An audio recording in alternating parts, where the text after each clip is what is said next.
5 ની વિભાજ્યતાની ચાવી એટલે કે કઈ સંખ્યાઓને આપણે 5 વડે નિશેષ ભાગી શકીએ તો વિદ્યાર્થી મિત્રો જુઓ જે સંખ્યાનો એકમનો અંક 0 અથવા 5 હોય તેવી તમામ સંખ્યાઓને 5 વડે નિશેષ ભાગી શકાય બોલો જે સંખ્યાનો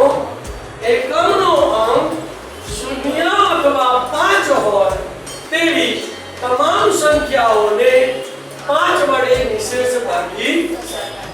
દાખલા તરીકે આપણે એક સંખ્યા લઈએ 325 તો અહીંયા એકમનો અંક કેટલો છે 5 તો અહીં એકમનો અંક 5 છે માટે 325 ને 5 વડે નિશેષ ભાગી શકાય ચેક કરી લઈએ ચલો 5 ભાગ્યા 325 તો 3 5 થી નાના છે એટલે બે આંકડા લેવા પડશે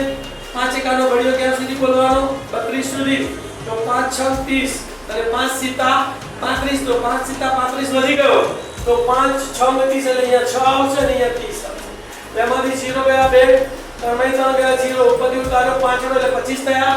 પાયો 25 એટલે અહીંયા 5 આવશે ને અહીંયા 25 5 માંથી 5 ગયા 0 બેમાંથી 2 ગયા 0 તો 325 ને 5 વડે ભાગી શકાય બરાબર શૂન્યવાળી એક સંખ્યા લે 350 તો એકમનો અંક શૂન્ય છે માટે 350 ને પણ 5 વડે નિશેષ ભાગી શકાય ચેક કરીએ તો 350 ભાગ્યા 5 ત્રણ નાના છે એટલે બે આંકડા લેવા પડશે 5 સીતા 35 અહીંયા 7 આવશે 5 માંથી 5 ગયા 0 3 માંથી 3 ગયા 0 ઉપર ઉતાર્યો 0 તો અહીંયા પણ 0 મૂકી દેવાનો 0 0 આવી ગયા છે તો માટે 350 ને પણ 5 વડે નિશેષ ભાગી શકાય તો શું યાદ રાખવાનું તમારે ભાગાકાર કરતી વખતે શું ધ્યાનમાં રાખવાનું બોલો કે આપેલી સંખ્યાનો એકમનો અંક 5 કે 0 છે જો હોય તો તમે એને આરામથી 5 વડે ભાગી શકો છો ક્લિયર